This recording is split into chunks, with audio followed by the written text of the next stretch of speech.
Pues según la Real Academia de la Lengua, una haza es un trozo o pedazo de tierra de labor o cultivo. El origen de las hazas es muy sencillo y nos remonta a los orígenes de la repoblación cristiana en la zona de Vejer. Hablamos, por ejemplo, del siglo XIII. Esta zona estaba en una zona de frontera, se conquistaba, se reconquistaba. ¿Y qué ocurría? Pues los pobladores castellanos no querían venir a esta zona. Entonces, ¿qué hicieron los reyes castellanos? Pues facilitar una serie de privilegios, de franquezas, para atraer a la población castellana.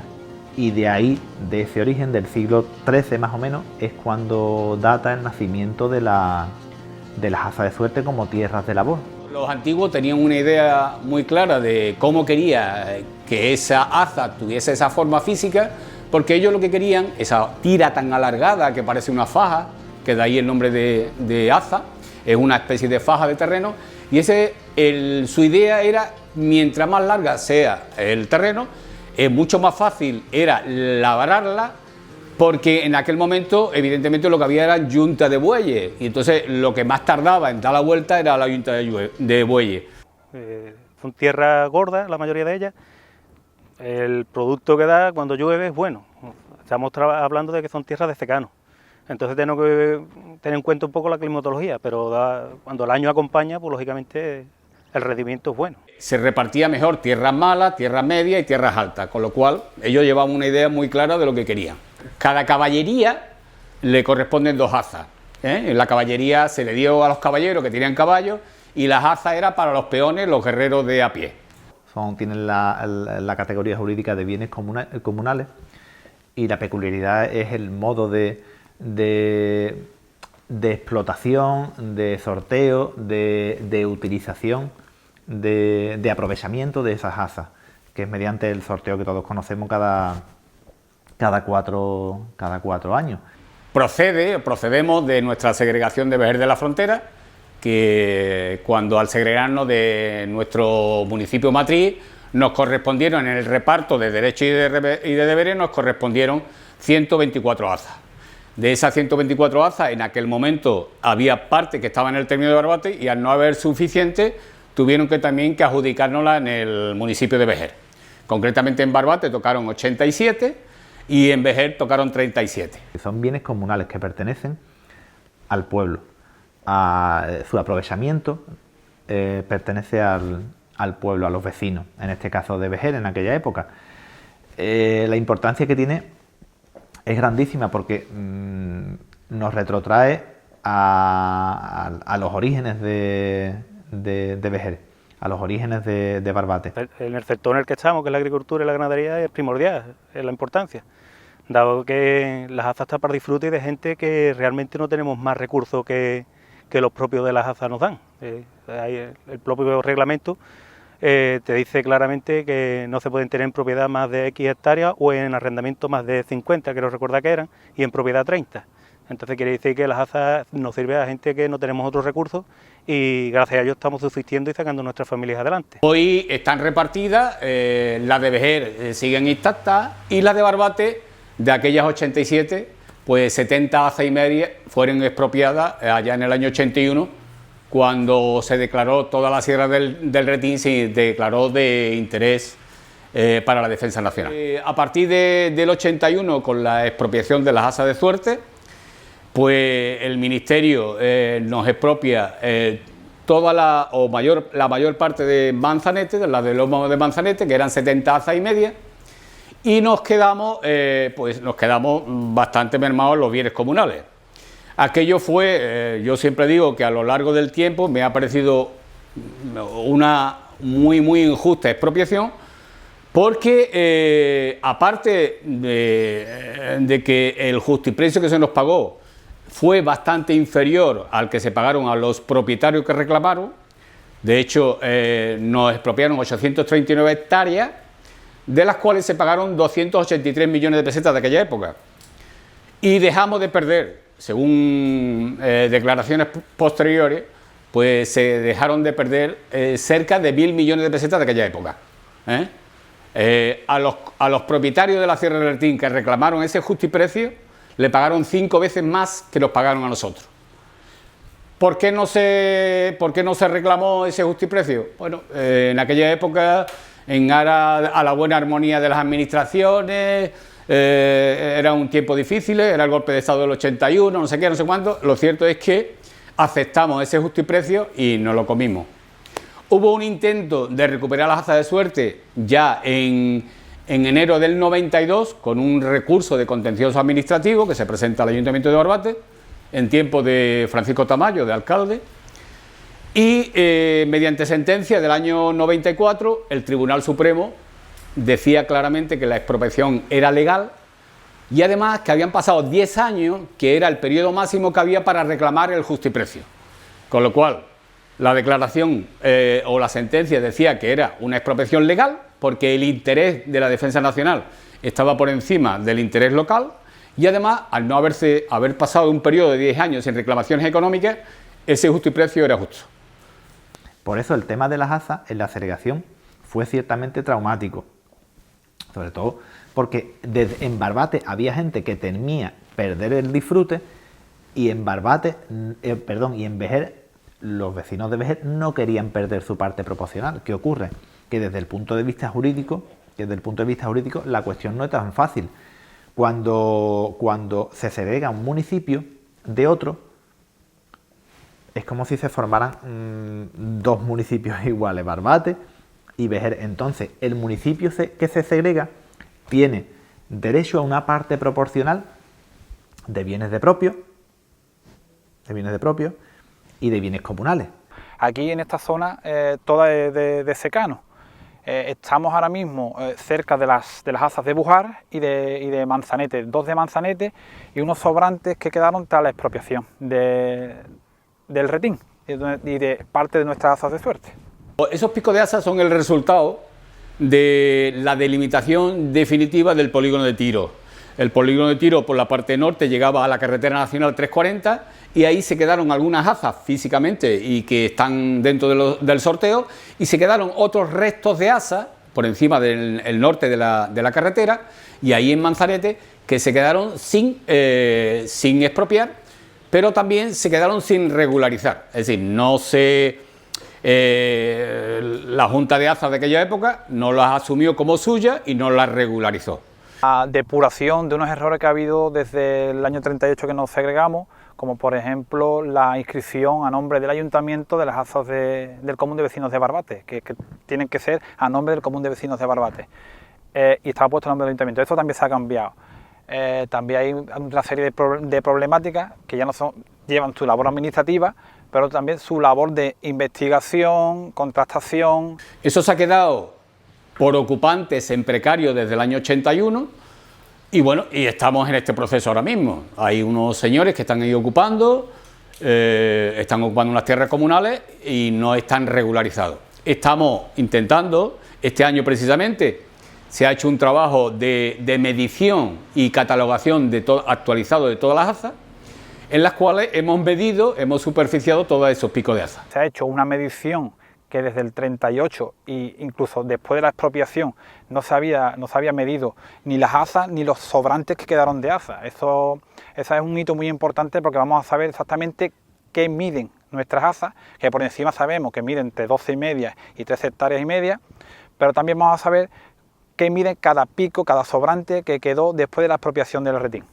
¿Qué tenemos hoy en día? Pues hoy en día tenemos en Barbate, tenemos en las azas de Vejer, del término de Vejer, las 37 siguen intactas, tenemos 19 en Algar, 11 en Cantarrana y 7 compradiza, que se llaman compradiza, que está un poco repartida en el término de Vejer. Y aquí en Barbate tenemos 8 azas del Bujar, tenemos 4 azas y media en el Piojo, 2 en Marbosilla y 2 en Manzanete. Y han quedado unos restos de azas que terminaron por no expropiarse, unos restos que han quedado ahí, que desgraciadamente se ha hecho una muy mala gestión durante todos estos años por parte de nuestras autoridades locales y no se ha podido, esos picos de azas siguen ocupados por colonos y sin que esté regularizado dentro de la Junta de AZA. Llevamos desde el 2010 que se intentó regularizar todo este proceso para recuperar esos picos de AZA e integrarlo en la relación de AZAs para sortear. Serán aproximadamente unas 9 AZAs y media. No es que quiera echarle la culpa a nadie directamente, pero sí que ha sido una muy mala gestión de las juntas de AZAs anteriores y de las corporaciones anteriores, porque el interés de aquel capital de la AZA expropiada, que hubo un momento que rendía bastante, mucho, se invirtieron en pagos corrientes del ayuntamiento y no se invirtió en comprar nuevas tierras o revalorizar la renta de esas AZAs expropiadas. Hay otro documento en el Archivo Municipal de Barbate, que es curiosamente de los más antiguos que se conserva tanto en Vejer como en Barbate, y es la inscripción de las AZA en el registro de la propiedad. Te cuenta que el Archivo Municipal de Vejer se quema en 1872, no quedaron antecedentes de nada.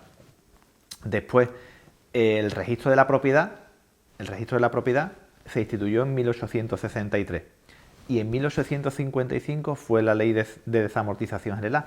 Todos esos factores hicieron que hubiera una necesidad de dar fe pública de quiénes eran los propietarios, en este caso el común de vecinos de Vejer y Barbate. Y en el Archivo Municipal de Barbate está la inscripción de las AZA en el registro de la propiedad, en este caso de Chiclana, en 1876. Incluyen un certificado del aquel entonces alcalde de Vejer, describiendo las AZA una a una, los linderos, las cargas que tenían, y es un documento magnífico, de una importancia extraordinaria. Ya te digo, porque es una descripción de todas las AZA de 1876 y es una auténtica maravilla. También ha habido unos nuevos aprovechamientos que antes no existían, que se han ido recogiendo en el reglamento. El reglamento se actualizó en el año 2018 y son los aprovechamientos tanto cinegéticos para la cacería como el aprovechamiento de las nuevas energías, las energías renovables, como en este caso son las eólicas. Tenemos un parque de 9 molinos dentro, ocupando las AZA en el término de Vejer, que bueno, nos están ayudando a pagar las rentas de las AZA expropiadas. En el sorteo que siempre se hace sobre el 20 al 20 y pico de diciembre, al agraciado le corresponde una renta, ¿vale? Recibir una renta que, dependiendo del AZA, es de un tipo o de otro tipo. Hay dos tipos de rentas, básicamente: la renta de las AZAs arrendadas, que son más altas, y la renta de las AZAs expropiadas, que son más bajitas. Eso es lo que también se está ahora mismo trabajando para igualarlas. Una buena AZA, es una expresión también muy barbateña, ¿no? A veces, ¿qué buena AZA? La buena AZA es, pues digamos, la AZA más alta, que anda sobre 1.500 euros anuales. El agraciado recibe esa renta, ¿vale?, de las que tenemos arrendadas, porque de las que están expropiadas es la misma Junta de AZA la que paga esa renta. Las arrendadas las pagan los asentados con su aportación y las expropiadas las paga la Junta de AZA.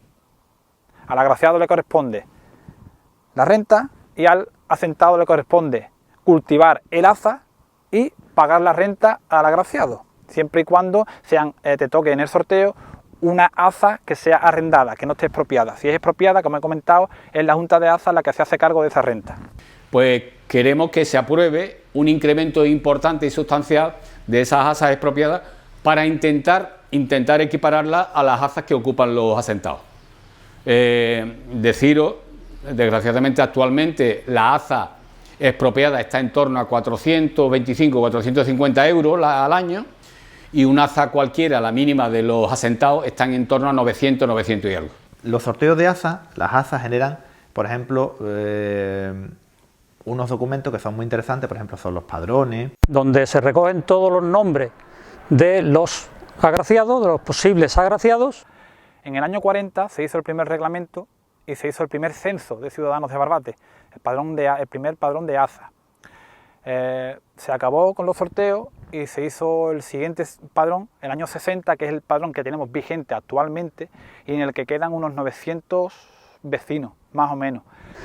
Y que actualmente tiene 893 vecinos, a los cuales les tiene que tocar en los próximos, en este sorteo y los próximos sorteos, los sorteos que vengan, para que se vuelva a confeccionar el siguiente padrón, ¿no? Esto es una cuestión que pregunta mucha gente: ¿por qué no está en el padrón? ¿Cuándo va a estar en el padrón? Están los que en el año 1960 se inscribieron, que estaban casados, tenían una familia, y hasta que no le toque a toda esa gente no se puede volver a confeccionar el siguiente padrón, ¿no? Con un padrón, digamos, novo, hecho ya con los vecinos que haya en ese momento. Esto puede ser en el año 2040, calculamos, 2040, 2045.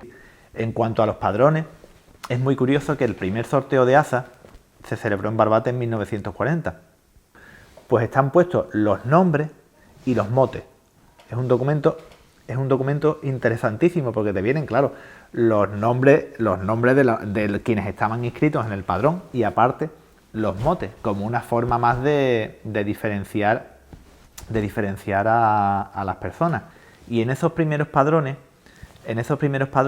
se utilizó la inclusión en el padrón de AZA como una forma más de represalia, es decir, que a los represaliados por motivos políticos no fueron incluidos en el padrón. La Junta de AZA ha pensado que la gente al final va falleciendo, como es ley de vida, y muchos pues se quedan con muchos, todos los que están en el padrón y fallecen, se quedan con las ganas de que le toque una AZA, ¿no? Es una ilusión que tiene, y en fin, no tanto por la cantidad, que tampoco es vamos a decir que sea, en fin, está bien, ¿no? Pero no es como para pegar salto, pero sí que es la ilusión de que les toque la AZA. Entonces la Junta de AZA ha dicho: bueno, pues vamos a coger los 10 mayores, las 10 personas que tengan más edad, y vamos a esas personas directamente les va a tocar una AZA. Entonces lo que se sortea para ellos, para esas personas, lo que se sortea es qué AZA les va a tocar. Sí, puede ser ellos están ya de todos modos por el modo normal, digamos, están en el padrón por el modo. Si no les toca de la manera normal, es cuando tienen la posibilidad de que le toque dentro de este nuevo bombo que se ha introducido este año. La Junta de AZA la componen los 21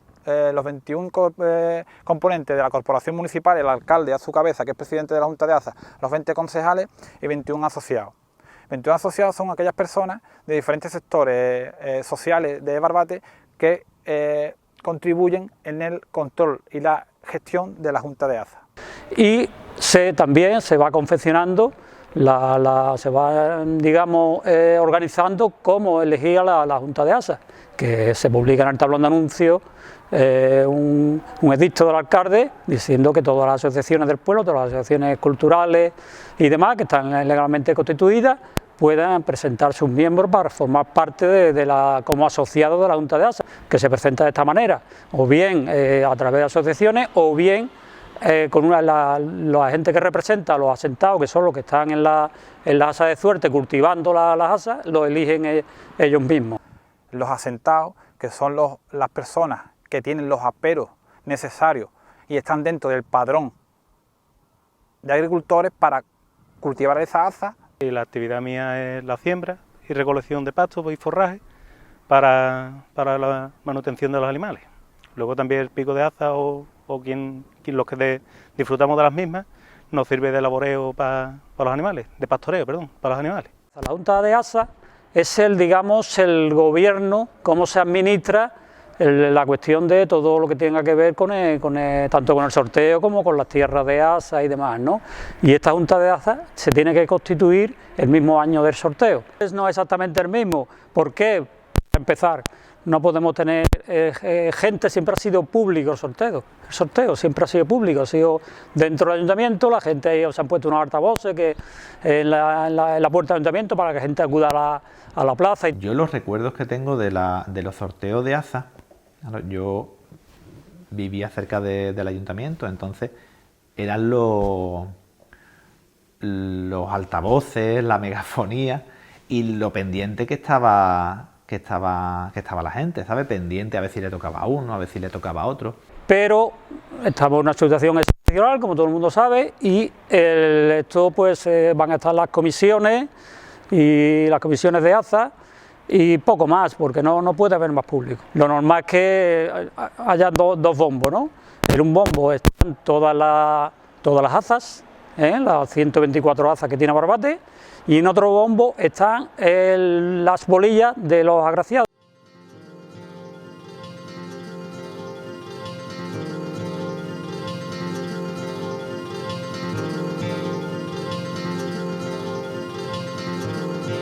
Desde el punto de vista etnológico, al igual que por ejemplo puede ser las almadrabas o puede ser la pesca tradicional, es una pieza, un elemento importantísimo, clave, y no se le ha dado la repercusión que ha tenido Es decir, lo que quiero recalcar es que su importancia histórica no es pareja al valor y al reconocimiento que tiene en Barbate. Cuando mi mujer en el instituto empezó a dar patrimonio y dio a conocer las azas a los alumnos de bachiller. Creo que, por desgracia, no hemos tenido, sobre todo la gente joven, no han tenido una labor pedagógica, no se ha realizado una labor pedagógica como la que se ha realizado por lo menos en Vejer. Es decir, que se hubiera explicado a los niños qué son las azas, cuáles son sus orígenes, qué es lo que implica. Se ha hecho un cómic pensando siempre en los pequeños, que desde pequeños sepan qué son y que tenemos bienes comunales. Yo estoy convencido de que si hacemos una labor pedagógica en las escuelas con los niños,